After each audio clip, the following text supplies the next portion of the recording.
Saludos cordiales a todos ustedes. No, en esta ocasión tampoco tenemos que presentar a nuestro invitado de hoy, a quien le damos la bienvenida a este canal, al Canal 8.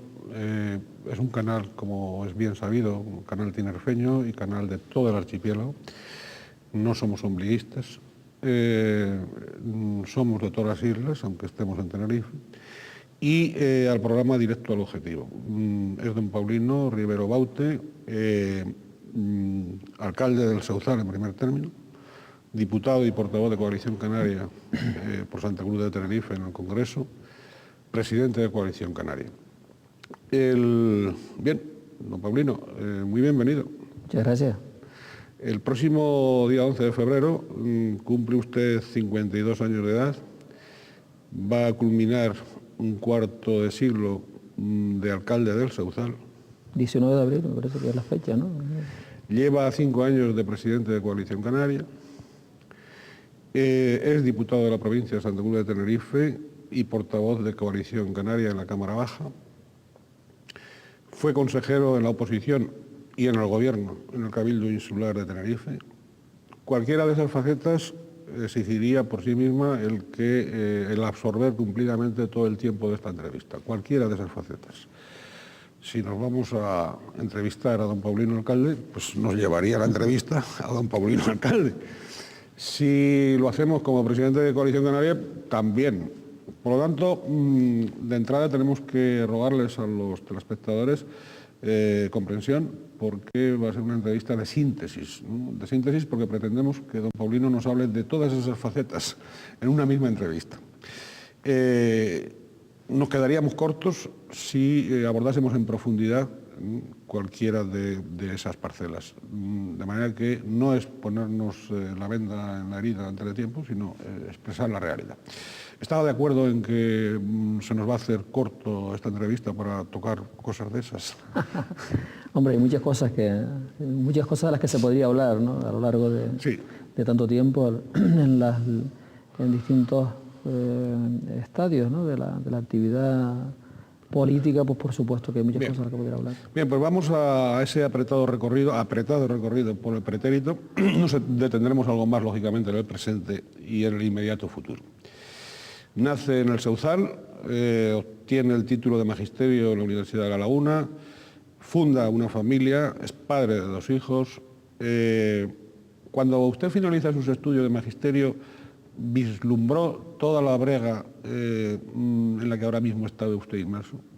Imposible. No tenía cabeza para pensar en eso, ¿no? Mi vida fue una vida dura, muy dura, el mayor de 7 hermanos. Mi padre trabajaba en la construcción, mi madre se dedicaba, eso le llama a gangollar, a comprar verduras en el pueblo y llevarlas primero al Ravelo, después extensivo a los municipios más cercanos y ya definitivamente a Santa Cruz, a la calle El Humo. Y me tocaba en aquellos momentos 2 tareas. Una, ayudar a mi madre en las verduras, que las llevábamos caminando desde el Sauzal a Tacoranta, a coger la primera guagua con mi padre. Y la segunda, cuidar a mis hermanos. Y por lo tanto, y luego en las vacaciones, cuando empecé a estudiar tarde, a los 13 años, precisamente por todas esas razones. Cuando terminé magisterio me acuerdo que cuando eso estaba trabajando de peón de albañil en el hotel, digo como referencia porque lo que han cambiado las cosas, ¿no? El hotel Semíramis del Puerto de la Cruz, ahí trabajé 2 veranos de peón de albañil, ¿no? Cuando terminé magisterio, opté por magisterio, me gustaba el magisterio, pero sobre todo porque era de las carreras cortas, ¿no? Era malo en las técnicas, no podía ir a aparejadores, bueno, magisterio porque las posibilidades de estudio eran pocas en aquel momento, ¿no? Y porque le permitía enseguida empezar a trabajar. Sí, efectivamente, sí, terminé, tuve la suerte, la fortuna de aprobar las oposiciones en el primer momento, pero bueno, no podía pasarse por mi cabeza nunca, primero porque nunca me había llamado la atención la política, y segundo porque me parecía, yo siempre lo cuento distendidamente a algunos amigos, cuando iba a Santa Cruz, las primeras veces iba a Santa Cruz con mi padre, siempre lo llevaba al Parque García Sanabria, y cuando pasábamos por delante del Cabildo decía, bueno, ahí dentro tiene que haber una gente, unas cabezas impresionantes, privilegiadas, esto no está a la altura de la gente de a pie, ¿no? Pero bueno, afortunadamente hay una cosa que es importante, que la vida en todos los órdenes, en todos los niveles y en todos los ámbitos, la clave más importante es trabajo, trabajo y trabajo, ¿no? Sin duda, y ese es uno de los rasgos suyos. Ya abordaremos algunos de los rasgos que con cierta osadía yo le enumeraré, a ver si está de acuerdo o no, de su personalidad un poquito más adelante. Desde luego la familia es una buena escuela. Su familia fue una buena escuela para su sentido del trabajo, y digamos que usted del trabajo no solo lo practica, sino que lo aprende en la cuna, lo aprende con el ejemplo, y también la responsabilidad de sacar adelante una familia, de coadyuvar con los padres a sacar adelante la familia, ¿no? Esos son vínculos que, se quiera o no se quiera, después se traducen y se transmiten a la acción humana y a la acción política y a cualquier acción social que podamos tener las personas. Bien, resulta usted elegido alcalde del Sauzal, alcalde sauzalero, en 1979. No fue muy curioso. 4 años antes, incluso que se formara ATI. Entonces, ¿por qué entra en política? Es decir, antes usted ha estudiado y ha trabajado,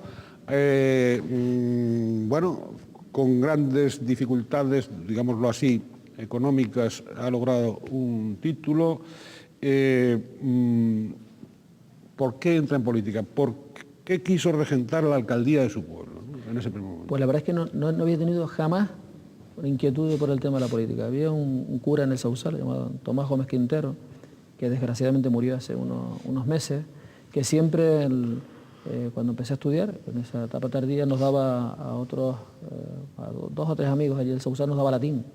Y bueno, te sacaba matrículas en latín, porque claro, yo estaba en segundo bachiller, iba a las clases de latín que se impartían en tercero y en cuarto de bachiller, en aquellos momentos, ¿no? Y bueno, siempre decía, bueno, de los 3 o 4, ustedes tendrán que ser el futuro del pueblo, ¿no? Uno será alcalde y tal, pero nunca había llamado la atención para nada la política.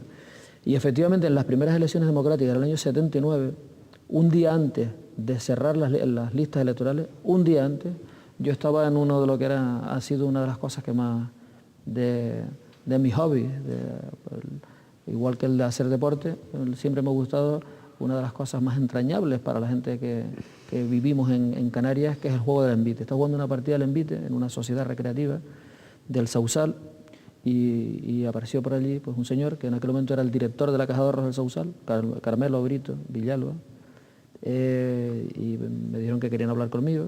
Efectivamente me llevaron a un local que estaba muy cerca y me plantearon que tenían problemas en la confección de una lista que iban a presentar a las elecciones, una lista de independientes con el patrocinio de la UCD, y que si quería ir, que habían pensado en mí para asumir esa responsabilidad. Vamos, en principio no me entusiasmó demasiado la idea, pero bueno, le dije, bueno, pues siempre y cuando, habían 17 personas, ustedes lo voten y que se decida y que se vote el orden de la lista, pues bueno, pues a lo mejor, que la condición que nunca me afilio, de esas cosas que se hablan, pues efectivamente se votó, pues me nombraron cabeza de lista, me presenté a las elecciones y ¿La ganó? Gané las elecciones. En aquel momento el Sauzal era un pueblo absolutamente dividido, era con una gran confrontación entre la parte baja y la parte alta, más bien la parte alta con la parte baja, porque Ravelo, que es un núcleo muy populoso, con más de 3.000 habitantes, siempre, probablemente era el rincón más atrasado que nos podíamos encontrar en la isla de Tenerife, ¿no? Y existía ahí un divorcio absoluto con la parte baja. Entonces se presentó en 3 listas en el Sauzal por aquel momento, la que yo encabezaba, una lista de independientes, toda patrocinada en aquellos momentos por la Alianza Popular, pero de independientes, que los 16 componentes eran del barrio alto de Ravelo, era como una especie de rebelión de la parte alta contra la primera posibilidad democrática, claro, de pelear contra el casco que siempre había marginado la parte alta, y una lista del PSOE, ¿no? Y esas primeras elecciones, pues sacamos 5 la lista que yo encabezaba, 5 los de los independientes de Ravelo y 3 los del PSOE. Pero yo fui alcalde, sin pactos en primer momento, por ser la lista más votada. Y a partir de ahí, pues bueno, ya todo fue un trabajo, primero en el pueblo, de buscar la conciliación entre los distintos núcleos del pueblo, y a las siguientes, las del 83, ya conseguir la primera mayoría absoluta con 11 de 13, y a partir de ahí han sido 11, 12, 10, 11, 12. En política usted, don Paulino, ha sido más autodidacta que discípulo de alguien. o en todo caso, ¿a quién o a quiénes consideraría usted sus verdaderos maestros políticos? ¿O es más autodidacta? No, yo básicamente soy un autodidacta.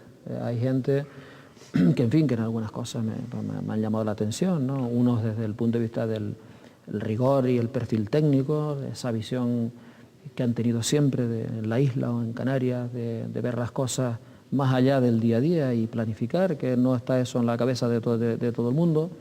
He visto otras personas muy humanas, con una capacidad humana tremenda, ¿no? De llegar a la gente de a pie. He visto gente muy sensible con los problemas de los demás. He visto otros muy despegados de la realidad del día a día. Mucho, en política se da mucho eso, ¿no? Que parece que los cargos colocan a la gente y se pierde la conexión con lo que es la base de nuestra sociedad, que es la gente de a pie. Pero de todo el mundo he aprendido, eso sí, tengo siempre una disposición. ¿También de los enemigos? También he aprendido muchísimo de los enemigos y de los enemigos. Aunque estén impulsados por las envidiejas y las celotipias y todo. Sí, pero siempre se aprende de todo el mundo, y de los enemigos se aprenden cosas, en algunos casos positivas, y otros aprenden uno cosas de las que no se deben de hacer. Y entonces, lo importante es estar abierto, y yo sí, en ese sentido he sido bastante receptivo, y espero que los años que van pasando no me hagan perder esa cualidad, porque es una de las cosas más importantes, ser receptivo, escuchar y aprender de todo y en todos los niveles, porque una de las cosas más bonitas y de las que sí hemos aprendido es precisamente no de los que se consideran los súper, no, sino del día a día, del día a día, la lección esa del contacto permanente con la gente, esa posibilidad, a veces esa visión que se tiene desde el punto de vista del pueblo llano y sencillo, ese contacto permanente con la gente. A mí me lo da también esa condición de alcalde, que me permite estar en el día a día de los problemas que para cualquiera podrían ser problemas nimios, pero que para el que los tiene eso es lo más importante. Lo más importante.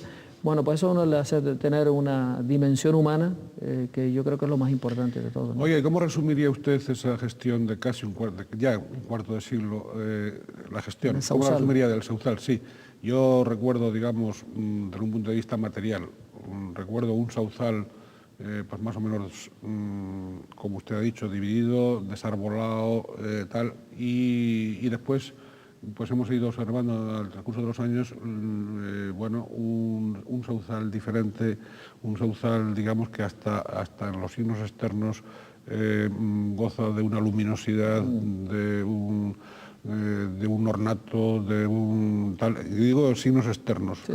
O sea, completamente tal. Ha sido, y siempre nos ha dado la impresión de que ha sido un municipio mimado por los poderes superiores al poder municipal.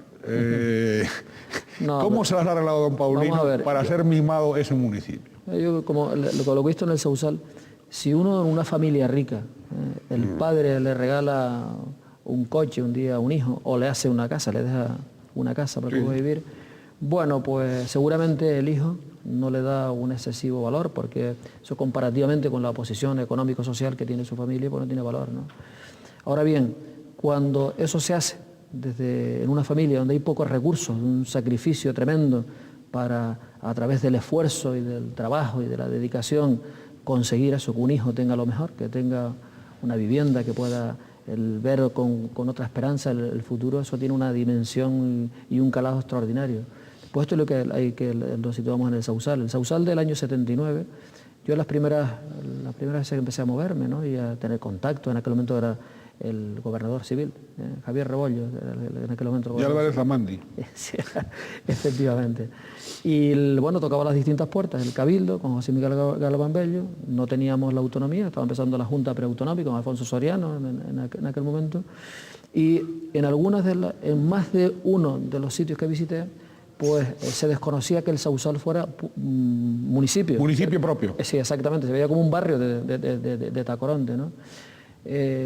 No probablemente, sino con certeza, el Sauzal era el municipio más pobre de la isla de Tenerife, porque además la renta per cápita más baja en el año 79 era la del Sauzal, porque no es un municipio La gente es gente humilde, trabaja en el campo, trabaja en el sector servicios, las propiedades de la tierra no son de la gente del Sausal, son de gente de fuera, de Tacoronte, La Victoria, La Matanza. Somos la zona de más viñedos y de más calidad, aunque el nombre lo tenga Tacoronte, pero la propiedad no es de gente del Sausal, ¿no? Por lo tanto, que esa situación de un municipio que no tenía ni un equipamiento deportivo, que no tenía centros culturales, que no tenía centros educativos de primer nivel sino divididos, que no tenía instituto, que no tenía equipamientos de ninguna naturaleza, que no había una sola luz en la calle, que no tenía jardines ni árboles, que no tenía servicio de recogida de basura, que el agua en la parte alta no faltaba en la mayor parte de los sitios. Bueno, pues ver cómo poco a poco le hemos ido transformando y hoy es un municipio con un buen nivel de equipamiento, donde se ha cuidado el entorno, pues bueno, pues yo siento la satisfacción de esa familia pobre cuando le hace algo y además en que su entorno, pues un orgullo. Estoy tremendamente orgulloso porque además es el sitio donde nací, es el sitio que he visto transformarse y además es el sitio donde aspiro a seguir viviendo porque me encanta vivir en el Sausal. Se vive bien en el Sausal, según todas las manifestaciones. Oiga, pero ¿habrá algún asunto que todavía le preocupe de sacar adelante con urgencia en el Sausal? Sí, hay muchas cosas. Hemos hecho mucho, hemos trabajado mucho, pero quedan muchas cosas por hacer. Probablemente el proyecto estrella del Sausal, en mi opinión, el que requiere mayores esfuerzos, que llevamos años trabajando, pero todavía necesita pues, más esfuerzo y sobre todo más implicación de distintas administraciones, es la recuperación de todo el litoral, ¿no? Aparte el Sausal tiene un litoral precioso, una parte que es el acantilado de la Grañona, el acantilado más alto que tenemos en la isla de Tenerife, con 330 metros de corte, un mirador muy bonito, muy interesante, con la playa más importante de todo el norte de la isla, sin acceso a la playa de la Grañona, pero entre la punta del puertito y el límite con La Matanza tenemos una costa que se suaviza bastante, que hoy en este momento pues, está invadida con chabolas de hace 30 años que se construyeron ahí, pero que hay un proyecto de rehabilitación de toda esa costa. Es un espacio protegido, pero un proyecto de rehabilitarla, de recuperarla, de dotarla de equipamientos para el uso y disfrute de la gente del Sausal y de la gente de la isla en general, ¿no? Porque es un espacio natural extraordinario. Y ahí, bueno, ahí estamos centrando nuestros esfuerzos para que eso pueda ser una realidad en los próximos años. Muy bien. Oiga, ¿y no ha tenido inspiraciones pues más o menos amistosas? De todo habrá habido. Incluso usted tentaciones personales de dejar el ayuntamiento ya a estas alturas, pues para hacer más rentables, por ejemplo, pues ese tiempo que usted ha de dedicar a unas responsabilidades, al menos de un aparente rango superior representativo. Pues a decir verdad, aquí ahora he dicho con toda la sinceridad del mundo, ahora que no nos está viendo nadie, lo más bonito de todo es ser alcalde. Eso es lo más bonito de todo. A lo mejor no es la plataforma más importante para ver proyectada la imagen de una persona, pero es lo más bonito y es lo más difícil, ¿no? Porque ese contacto con la gente tiene de bonito, es que uno lo que hace, del esfuerzo uno lo ve realizado, lo ve materializado. Si uno mañana la política es sembrar árboles y hacer jardines o hacer un buen equipamiento deportivo, cuando uno lo ve, eso, bueno, pues siente la satisfacción que es una realidad inmediata. Pero por otra parte, la parte negra del alcalde, de esa cercanía, de esa proximidad a la gente, es que está viviendo el día a día de la realidad de mucha gente, de muchas familias, que las cosas no les van bien y que desgraciadamente uno no tiene la varita mágica, ni las posibilidades para resolverle todos los problemas, de cualquier orden, ¿no? Y eso, bueno, pues eso se vive, ¿sabe? En realidad se vive cuando se está cerca, ¿no? Que se me ha pasado por la cabeza, a veces son tantos los problemas que uno piensa, bueno, pues es que me tengo que empezar a despejar, ¿no? A quitarme cosas, ¿no? Pero en este momento me siento con una tremenda responsabilidad con la gente, ¿no? Me siento una complicidad con todo lo que se está haciendo, con esa transformación, y voy a ver, mientras las fuerzas me lo permitan, y los vecinos pues entiendan con ese respaldo que he tenido hasta ahora, pero tengo que ir pensando, y sinceramente estoy pensando en que es el momento de que algunas de las personas que han trabajado conmigo codo con codo y que son también la base del éxito que hemos logrado, ¿no? O sea, de un trabajo colectivo, pues pueda ir pensando en asumir responsabilidades de futuro, ¿no? Muy bien, trabajo en equipo. Consta que yo no tengo ningún interés en que usted deje la alcaldía del Sauzal. Bien, ¿cómo sintetizaría esa amplia estadía, 1983-87 en la oposición y desde el 87 al 99 en el Cabildo Insular de Tenerife, incluso con responsabilidades de vicepresidencia del Cabildo, Sí, en la última etapa combinándolo también ya con el Congreso de los Diputados, ¿no? Efectivamente, fue una etapa, las dos etapas en el Cabildo fueron muy interesantes. La primera, del 83 al 87, porque bueno, me cabe la satisfacción desde el punto de vista político, no desde el punto de vista con respecto a personal a que el José Segura, que hay que pensar que en ese momento es cuando ATI irrumpe en el panorama político de la isla de Tenerife, en el 83. Primer reto, no nos presentamos al Parlamento de Canarias, sino al Cabildo. Sacamos 6 consejeros, yo tuve la suerte de estar en ese equipo, en el que encabezaba Isidoro Sánchez.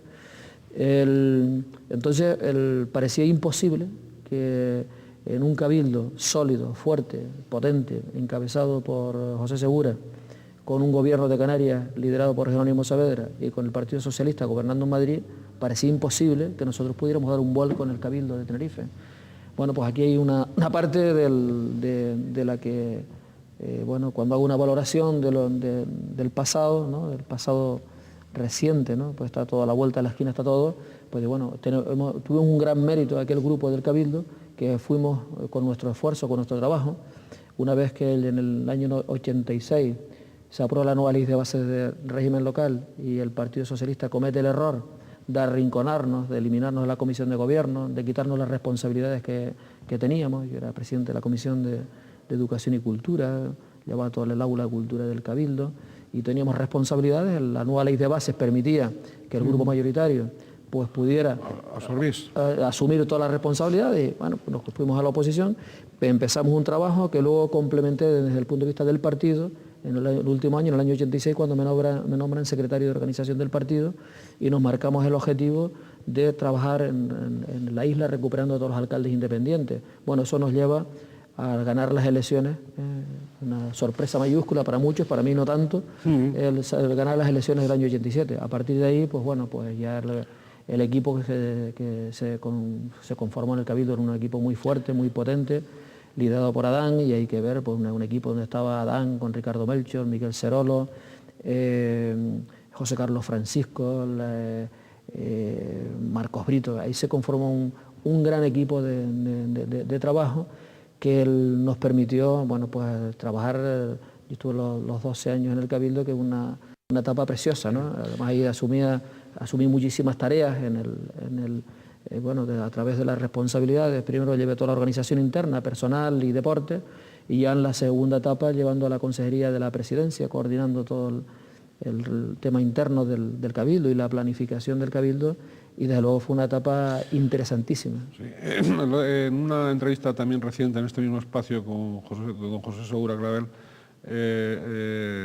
recordaba ese cambio en el electorado, de cómo ellos, cuando se produce la manifestación por la ley de aguas del Pacto de Progreso, él lo citaba como un dato, como una causa decisiva en la pérdida de la confianza popular en las urnas, en el caso del Cabildo, precisamente la postura del Partido Socialista con la ley de aguas, ¿no? Bueno, eso puede ser una cosita, pero yo creo que el Partido Socialista en aquel momento cometió un error, que es despegarse de la realidad y pensar que esto era para siempre, ¿no?, que es uno de los peligros de la política, ¿no?, el pensar que uno tiene que estar en el día a día y en contacto con la realidad de abajo, ¿no?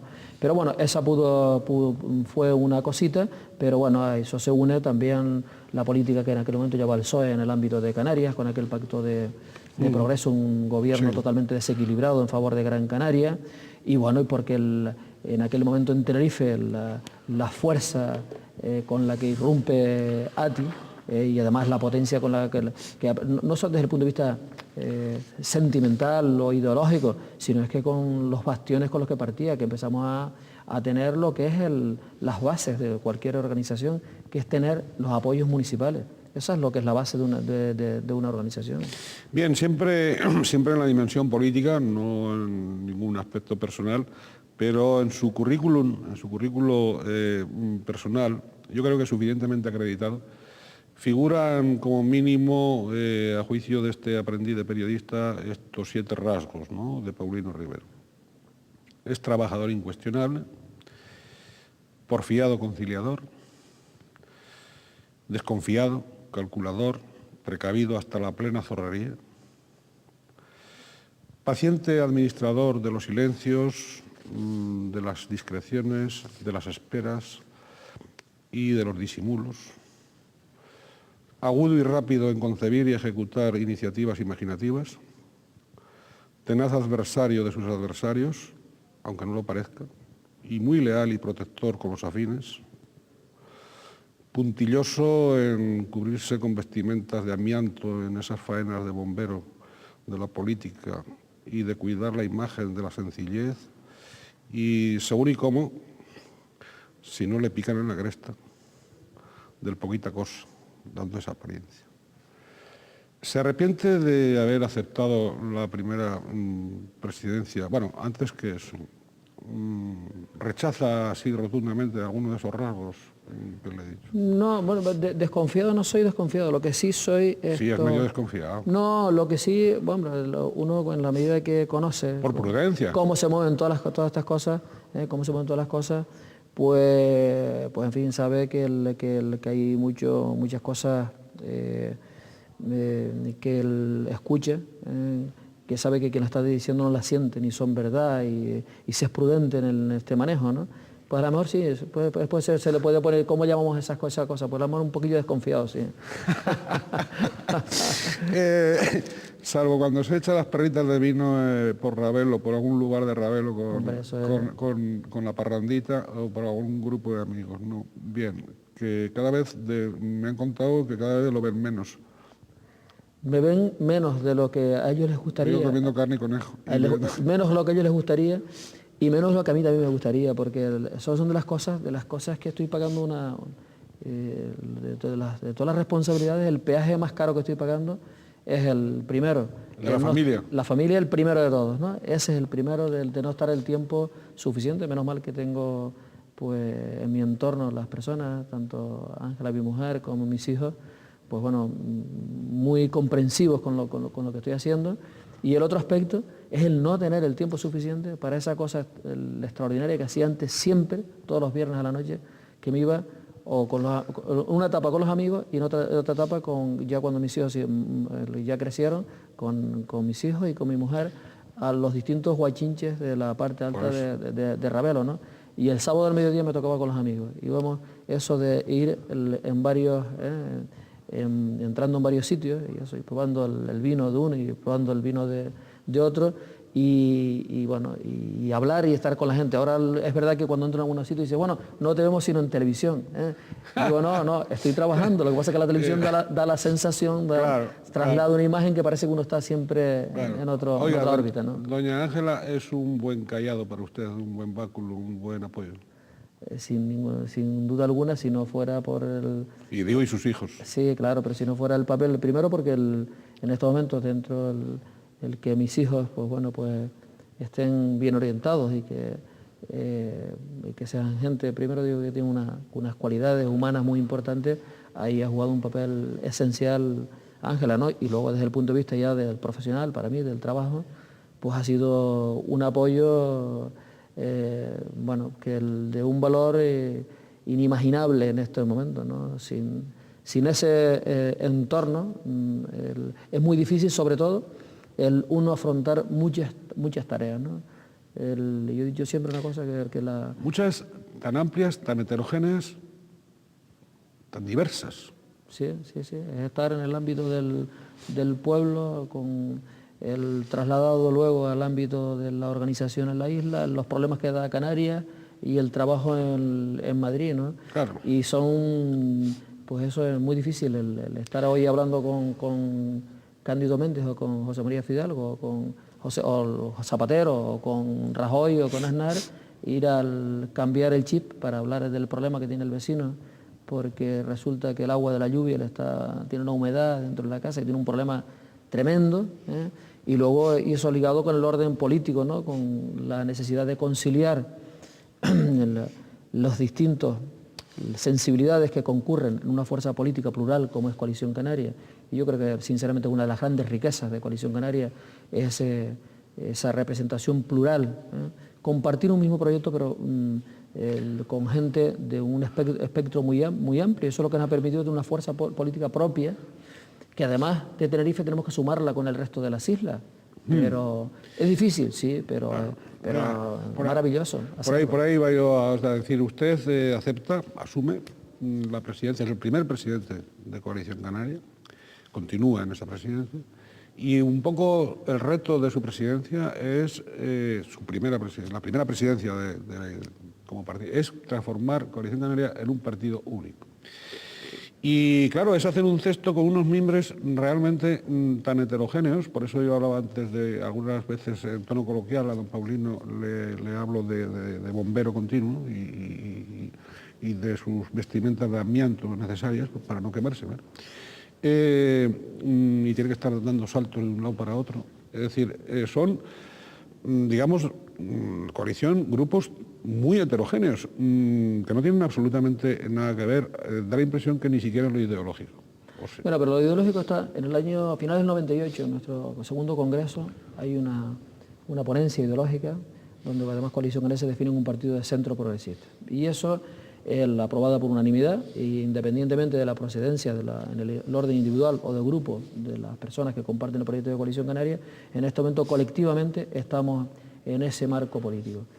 Pero mire, vamos a ver, a pesar de todas las dificultades que entraña una fuerza política que nace desde distintos grupos que en principio poco tenían que ver unos con otros, es tan impresionante, es tan extraordinario el que, uniendo todas esas cosas, hayamos tenido la posibilidad de tener presencia fuera, de que los canarios, la gente que vive en Canarias, tengamos una representación en Madrid para que se atienda una cosa tan simple y tan sencilla, pero que no se ha entendido nunca, como son medidas legislativas y económicas diferentes por una tierra que es diferente. Eso es tan importante que todo lo demás son anécdotas para mí, por eso les extraña mucho a mucha gente cuando digo, bueno, pero los problemillas estos son anécdotas, tenemos que intentar resolverlos porque es tan potente el otro, es tan importante el otro para Canarias, que hay que hacer el esfuerzo de conciliación, de entendimiento, de superar problemas. Y yo sinceramente veo que cada día esto tiene una mayor potencia, ¿no? Porque cada día se cree más en la necesidad de un proyecto de esta naturaleza para Canarias. Es verdad que a veces desde el punto de vista más personal, son problemas más de tipo personal que de tipo de que no se crea en que la necesidad de que en Canarias haya una fuerza política nacionalista, constitucionalista dentro del marco del Estado, que respete el marco del Estado y que esto es beneficioso para toda la gente que vive en Canarias. Y la prueba está, los datos objetivos dicen que en esta tierra hemos avanzado en estos últimos 10 años, en esta década, se le ha atendido más desde todos los órdenes y hemos superado en un momento clave para la situación de Canarias con respecto al Estado y con respecto a Europa, nos hemos encajado bien porque no hay que olvidar que en esta etapa es la que nos ha permitido avanzar desde el punto de vista del autogobierno con nuestro nuevo Estatuto de Autonomía, de que se convalidara en una Europa uniforme, que tendía a la uniformidad, que se convalidara nuestro REF, que en el seno de la Unión Europea, gracias a los acuerdos con Madrid, a la presión ejercida por el gobierno español en el Tratado de Ámsterdam, se reconocieran nuestras especificidades a través de la consideración de territorio ultraperiférico y que además eso haya tenido la ratificación en el Tratado de Niza y ahora en el nuevo Tratado Constitucional Europeo, donde tenemos en el 330 un artículo referido a la modulación de las políticas europeas con respecto a Canarias. Bueno, si eso lo unimos a que en la legislación española por primera vez encontramos referencia a la insularidad alejada o algunos dicen, bueno, pero es que eso es un nacionalismo mercantilista, ¿no? Pero así, si hablamos de gangocheo. Sí, claro, sí, pero de eso podríamos hablar, ¿no? Sí, si hablamos de autonomía, de nuevas sí. competencias para Canarias, si hablamos de REF, si hablamos del estatus europeo, si hablamos de leyes adaptadas a la realidad canaria, si hablamos de protección del mercado del transporte aéreo en Canarias con la declaración de obligación de servicio público que consigue Coalición Canaria, eso lo que nos está dando es mayor capacidad a los canarios en general para gobernarnos a nosotros mismos. Y eso tiene que estar acompañado, obviamente, con medidas de tipo económico. Porque ¿para qué es la política? ¿Para qué sirve la política? Yo no sé para lo que piensa, además yo sí, como yo la interpreto. La política es una herramienta que tiene que servir para mejorar las condiciones de vida de la gente. ¿Cómo mejoramos las condiciones de vida de la gente? Si no logramos un convenio de empleo, que por cierto, el señor Ibarra el otro día podemos hablar de eso. Sí, creo que le he hecho algunos piropos y que usted también le contestó de un modo, digamos, irónico. No, agradeciéndole el detalle porque... Irónicamente. Un señor que es el presidente de una comunidad como Extremadura, que está entre los 10 asesores a Zapatero, ahora los asesores que ha nombrado, que diga en el ámbito de toda España, en un programa de muchísima audiencia, que diga que como ejemplo de por qué a él no le gustan los nacionalismos, dice, por ejemplo, Coalición Canaria, que Coalición Canaria con 4 diputados de Madrid, si tuviéramos 14, ¿cómo sería eso?, ha logrado, él hacía referencia a un plan de empleo para Canarias de 100.000 millones de pesetas. Él no tenía todos los datos porque es más, son 100.000 millones los primeros 5 años y son 20.000 millones cada año, ¿no?, que lo tenemos firmado, incluso con la mayoría absoluta del Partido Popular. Y esto, bueno, es que Canarias la heredamos. Coalición Canaria, cuando irrumpe en la política canaria, hereda una Canarias con un 30% de paro. Y con ese 30% de paro que heredamos, además de eso, han venido otras 400.000 personas en estos últimos 8 años, muchas de ellas de Extremadura, precisamente, ¿no?, a trabajar con nosotros y a situarse aquí con nosotros. ¿Y cómo hemos podido lograr que, a pesar de estar en un 30% de paro hace 8 años, de que hayan venido 400.000 nuevas personas, hayamos bajado nuestra tasa de desempleo y estemos en el 11%? Pues precisamente a esos planes de empleo que conseguimos. Si además de ese plan de empleo, 8.500 millones cada año están dedicados a la infraestructura educativa, a generar los nuevos centros escolares que hemos creado en Canarias, que ahí hemos dado un cambio espectacular, la realidad canaria, bueno, es que esto es así. Yo intento asociar, que la gente se dé cuenta de que el túnel de la avenida 3 de Mayo, pues eso es fruto del Acuerdo de Madrid. Claro. Que en el Hierro ahora se vaya de Valverde a la frontera en 15 minutos, y se hayan invertido en el Hierro casi 10.000 millones de pesetas en una carretera. ¿Cómo íbamos a soñar los canarios?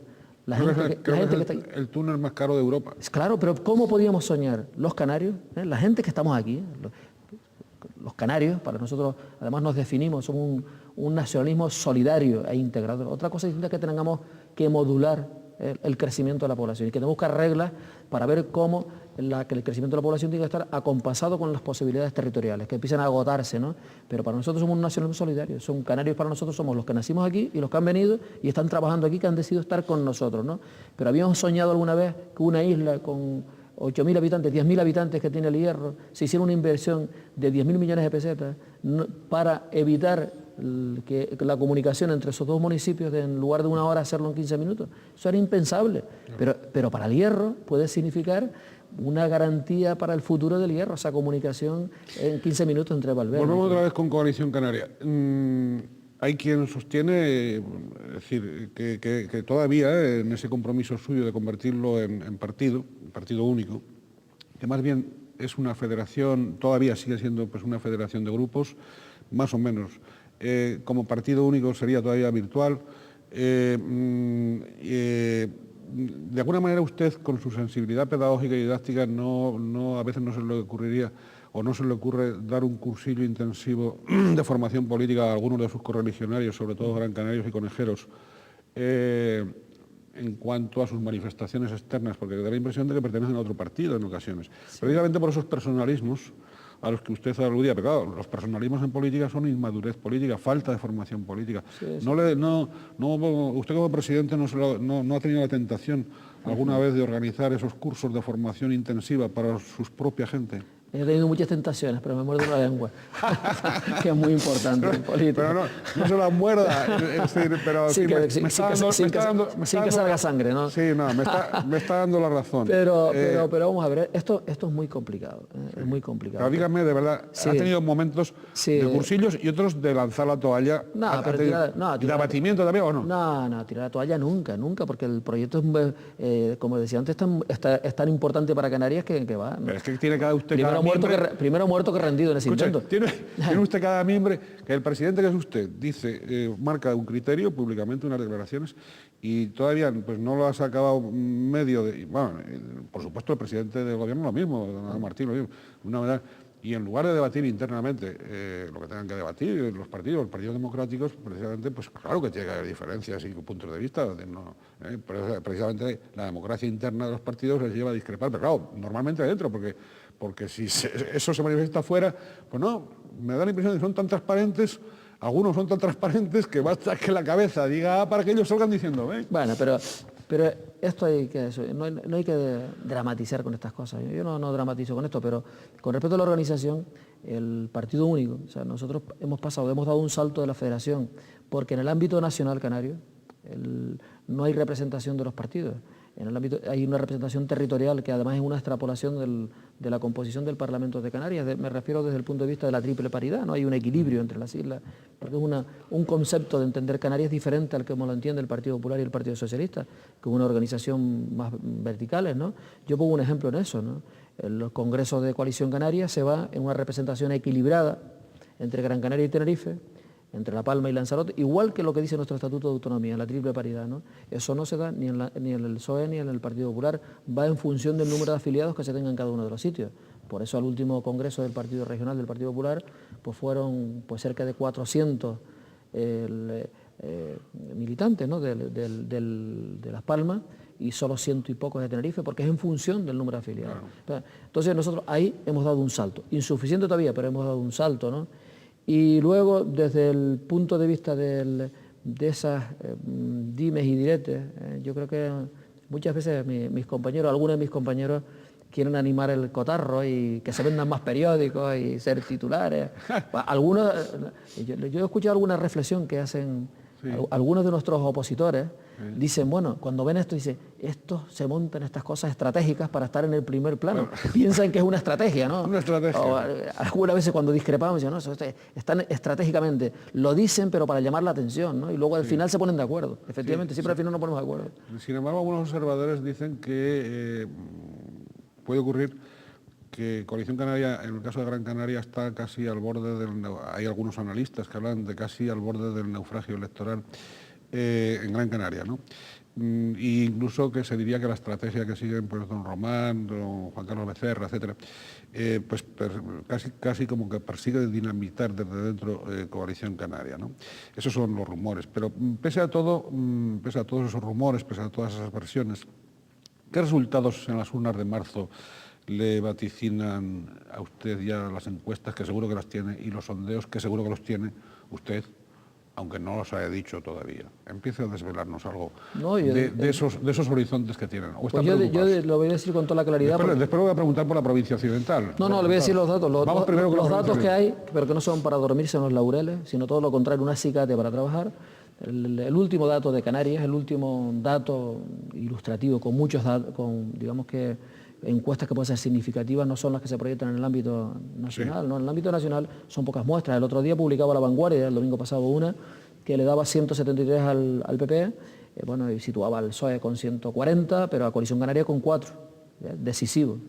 A Coalición Canaria, La Vanguardia, el domingo pasado. Pero eso no es representativo, ¿eh? Pero bueno, pero digo, esta el domingo pasado, podía agarrar a esta, ¿no? Entonces, nosotros tenemos una encuesta de uno de los institutos más prestigiosos que hay en España, que es Metrasei, que es la que lleva trabajando con nosotros desde siempre, desde el año 83, y suele apuntar bien, ¿no? Porque también todos estos trabajos sociológicos es muy importante los antecedentes, que se dominen los antecedentes, ¿no? Esa encuesta, que son 3.500 muestras en Canarias, dividida en las dos provincias, una gran muestra, que es de 1 de noviembre, coloca a Coalición Canaria en la provincia de Las Palmas, con la posibilidad de mantener sus 2 diputados. Coalición Canaria tiene 2 ahora allí, sí.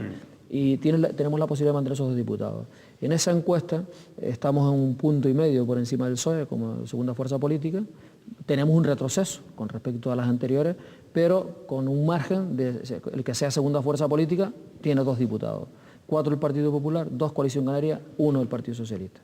Esa situación de la posibilidad de mantener 2 diputados en Las Palmas, a pesar del retroceso que vamos a tener en el número de votos, se amplía esa posibilidad, porque en Las Palmas va a pasar el número de diputados de 7 a 8, por el crecimiento poblacional fundamentalmente que se ha producido en Lanzarote y Fuerteventura. Bueno, pues entonces eso quiere decir que hay un margen superior para poder garantizar los dos diputados. Es posible, o sea, y es posible no objetivamente, ¿no? En la provincia de Santa Cruz de Tenerife, por primera vez, lo que yo recuerde, nunca he visto un dato, unas expectativas de votos para unas elecciones generales donde sitúa a Coalición Canaria como primera fuerza política.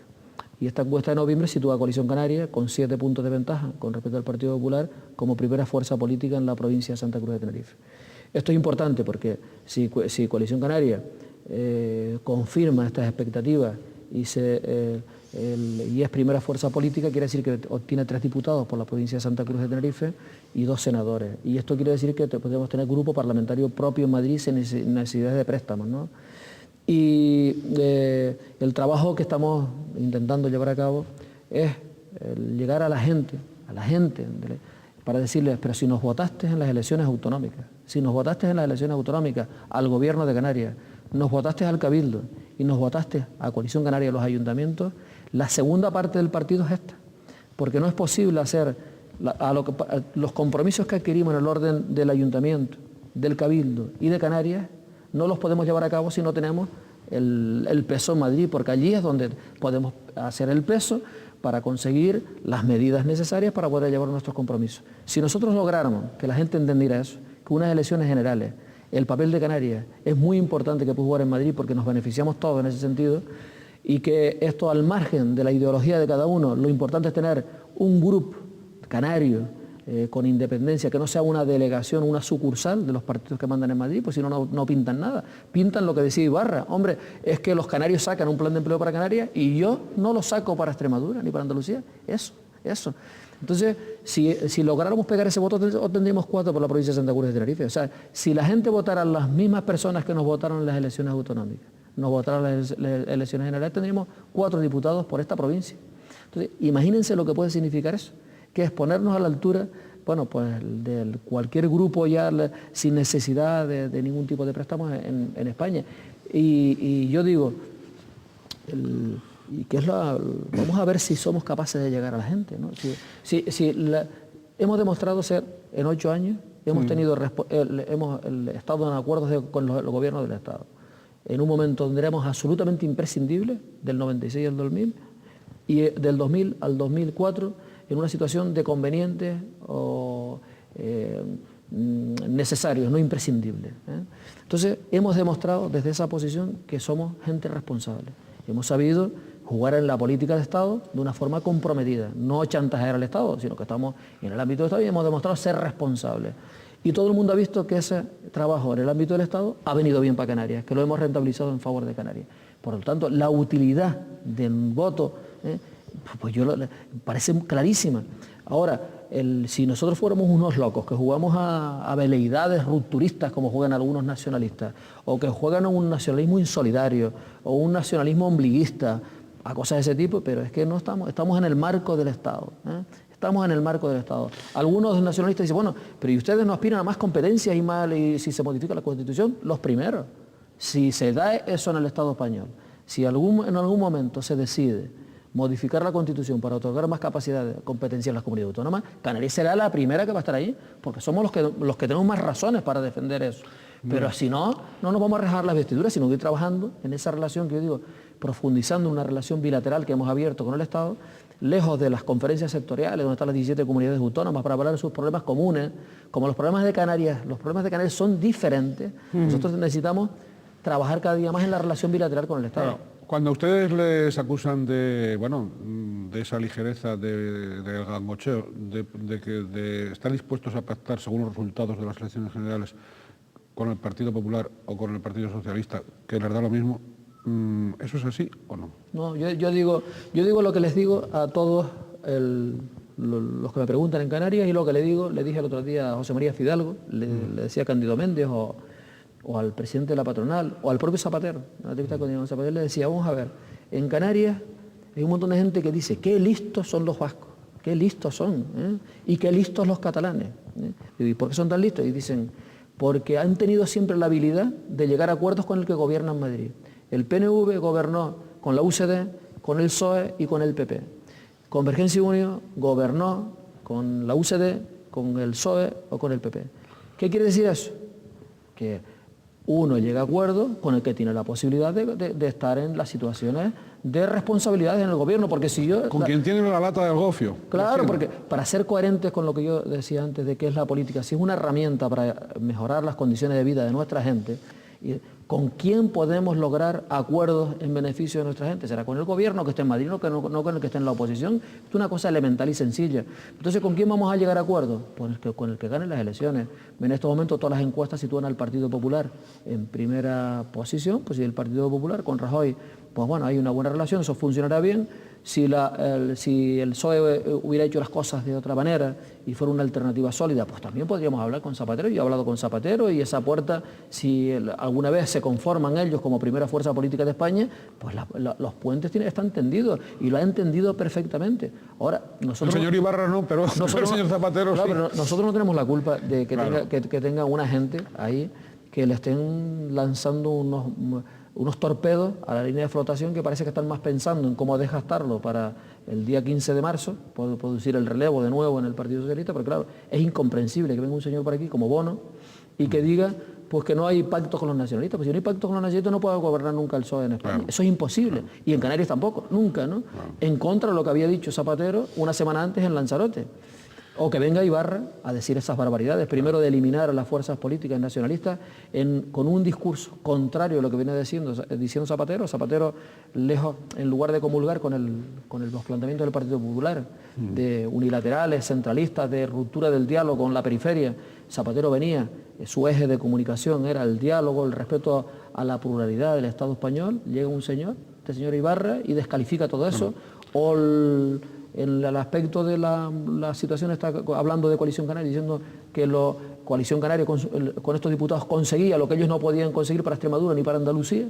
Pues bueno, pues eso sí lo reconocemos, porque es un señor que ha reconocido el trabajo de Coalición Canaria, que significa tener una fuerza política propia. Le faltó decir una cosa, que es que eso se puede hacer, defender los intereses de los canarios, y eso es conciliable con la aportación a un proyecto de Estado. Que es lo que estamos haciendo nosotros, responsables en el ámbito del Estado, pero al propio tiempo no de una forma egoísta, no una forma de egoísta, es decir, un plan de empleo para Canarias, que Canarias lo necesitaba.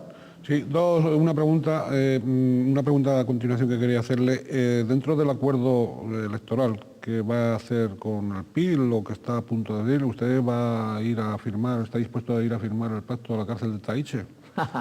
No, pero yo en esto tengo las cosas, las tengo muy claras siempre. Digo, con respecto al que tenga problemas con la justicia, que lo resuelva con la justicia. Y que los jueces asuman también su responsabilidad. Si el señor Martín, en estos momentos, es solo, tiene que pagar sus responsabilidades con prisión, es una responsabilidad de los jueces, porque ya me explicarán a mí por qué no inhabilitación para los cargos públicos. Pero es una responsabilidad de que tenga que asumir esa responsabilidad. Desde el punto de vista de las organizaciones, yo digo, bueno, el PIL no es el señor Dimas Martín, el PIL tiene un presidente que es Celso Betancor y tiene una organización. Y los acuerdos entre partidos tienen que estar por encima de las cosas, los problemas de orden individual. Porque si no, yo digo una cosa, con el PSOE no habría quien pactara nunca entonces, no se podría pactar, porque ha tenido y tiene todavía gente en la cárcel pagando por los errores cometidos en la última etapa de gobierno en España, entonces no se podía pactar. Y eso no sería razonable, porque las personas que en el orden individual pues vulneran la legalidad, pues que asuman sus responsabilidades, pero de eso no tiene culpa la organización, ¿no? Entonces, en Lanzarote, desde luego, si se diera un entendimiento, como hay disposición para que en unas elecciones generales pues el PIL pueda apoyar a Coalición Canaria y Coalición Canaria apoya al candidato del PIL, pues si lo que estamos logrando es reforzando la posibilidad que en esa provincia tengamos el segundo diputado y que tengamos un senador más por la isla de Lanzarote. Es decir, que tengamos más gente, más voces defendiendo los intereses de Canarias, y eso merece la pena siempre hacer esfuerzos. Bien, ya casi estamos en el tramo final de la entrevista. Dos cuestiones ya muy de síntesis que yo le quería plantear. Por un lado, ¿qué mensajes nuevos, que todavía no se sepan, son los que van a ser el núcleo de la campaña electoral para Coalición Canaria? Las 2, 3, 4 ideas madre. Y por otro lado, quería que nos hablase de su viaje a Venezuela, que por cierto va a por los votos, claro.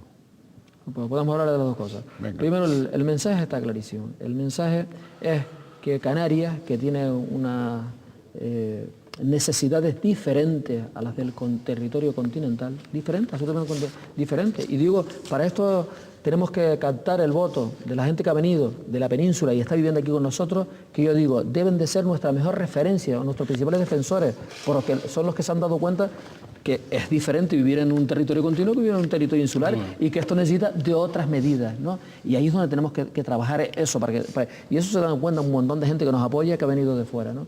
Entonces, y que hemos demostrado ser, como antes indicaba, responsables, tenemos compromisos, somos capaces de asumir responsabilidad en el ámbito del Estado y hemos sabido de esa capacidad de compromiso con el Estado, rentabilizarlo en compromiso del Estado con Canarias. Y que esta situación de que los canarios tengamos unos diputados y senadores independientes, sin depender de una organización centralista que manda uno levanta el dedo y votan todos lo mismo, sino que nosotros podamos desplazar los planteamientos de Canarias, ganamos todos. Ganamos los que han votado Coalición Canaria, los del PP, los del PSOE, toda la gente que vive en Canarias se beneficia de que Canarias tenga peso en Madrid. Por las carreteras, por el tren, por los colegios, por los equipamientos, por las costas, por el ámbito competencial, el tema, pues al amor de comercio exterior, que es uno de los planteamientos de Coalición Canaria. Bueno, pues esa es una línea de comunicación que vamos a tener y después hay unos objetivos que van a ser irrenunciables. Por ejemplo, el tema de seguridad. En el tema de seguridad no nos van a tomar el pelo más. O sea, pero han estado tomándolo continuamente. En el tema de seguridad han jugado, aunque no han tenido medios, porque estuvieron 6 años, 7 años sin hacer ninguna convocatoria para cubrir las vacantes de la Guardia Civil, la Policía Nacional, en el ámbito del Estado. Bueno, se las ha ido porque esto les venía bien con el tema del presupuesto cero, del equilibrio de las cuentas públicas, pero claro, no se daban cuenta que al propio tiempo se estaban produciendo vacantes por jubilaciones de estos agentes, ¿no? Y claro, si esto lo extrapolamos a Canarias, donde ponemos menos agentes de los cuerpos de la Guardia Civil y de la Policía Nacional y más gente, mucha más gente que ha venido acá, 400.000, entonces se produce un desequilibrio. Y entonces, en esta vez, yo lo voy a decir con toda claridad, el que quiera pactar con Coalición Canaria, habrá un apartado específico, un compromiso específico por escrito, referido a la seguridad. Y esa seguridad pasa por 2 cosas.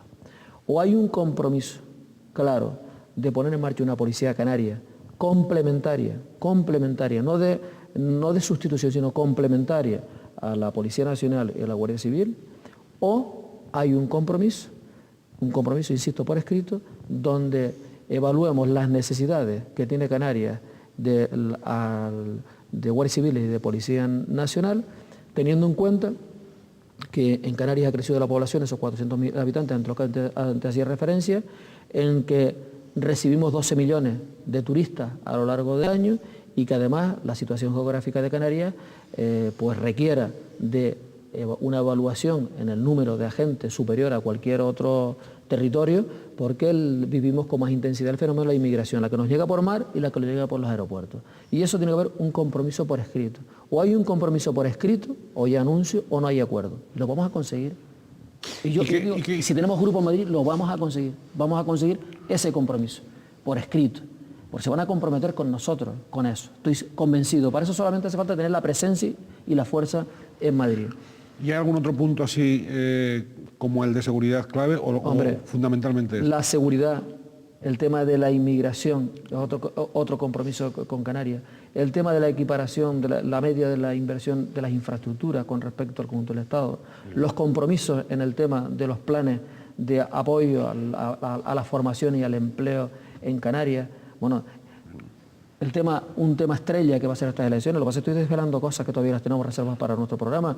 Un tema estrella en la línea de lo que ha anunciado el presidente del gobierno, uno de los objetivos del gobierno de Canarias, es acercar más las islas entre sí y las islas con el exterior.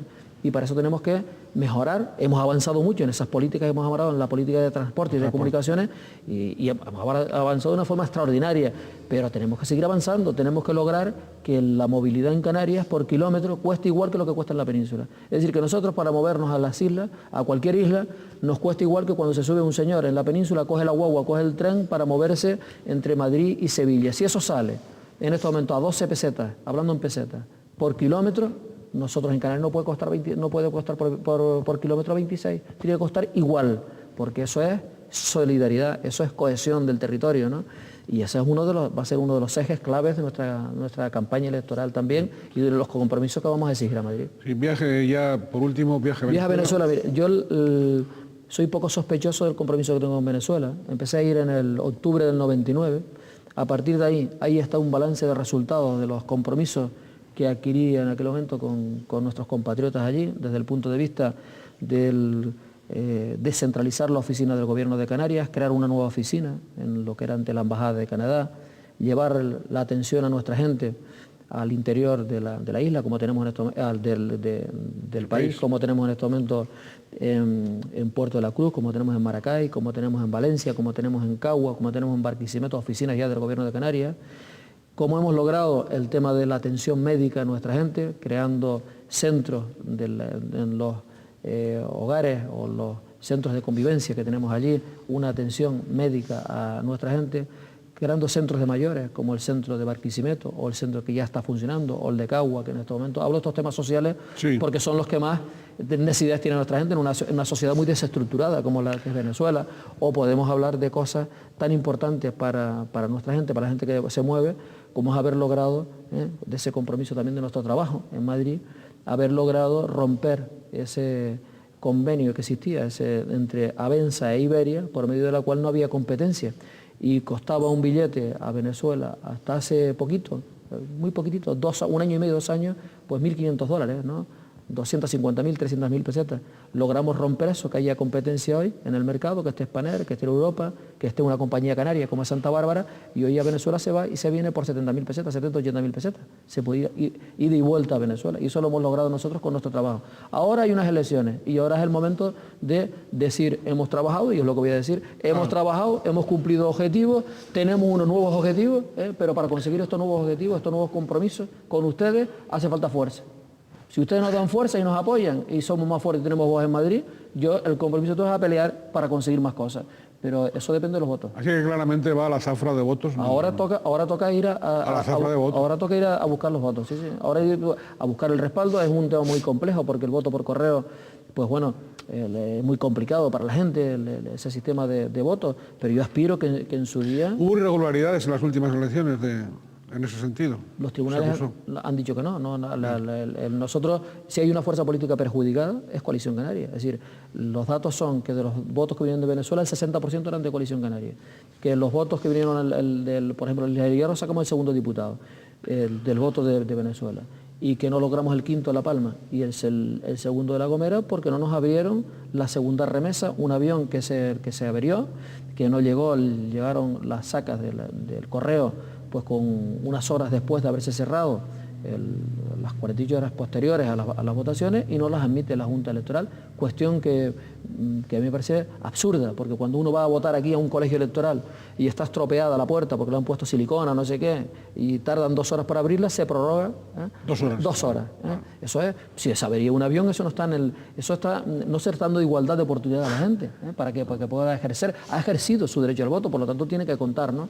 Bueno, pero ahí hay en Venezuela un compromiso primero social con la gente, un compromiso de avanzar en la resolución de su problema, y en eso yo estoy muy satisfecho de cómo hemos ido avanzando. Quedan muchísimas cosas por hacer y claramente el mensaje es, ¿podemos conseguir más cosas? Sí. ¿Tenemos nuevos objetivos? Sí, los que hemos discutido y el programa que tenemos, que lo hemos elaborado con ellos. ¿Cómo lo podemos conseguir? ¿Cómo será más fácil conseguirlo? En la medida que tengamos más fuerza. Si tenemos más fuerza, pues más fácil será todo. Muy bien, pues hasta aquí hemos sostenido esta entrevista con don Paulino Rivero Aute, al que le agradecemos todo el tiempo que ha dedicado a esta amplia conversación. Yo pienso, en fin, aunque está en la opinión de todos ustedes, de todos los televidentes del Canal 8, que ha tocado aspectos importantes y no nos queda nada más que reiterarle nuestra gratitud de que esté aquí y desde luego despedirnos de todos ustedes hasta una próxima ocasión. Don Paulino, ¿usted tiene algo que agregar? Nada, muchísimas gracias, que he estado muy cómodo en esta entrevista y muchas gracias a este canal, al Canal 8, y fundamentalmente muchas gracias pues, a sus televidentes, ¿no? Muy bien.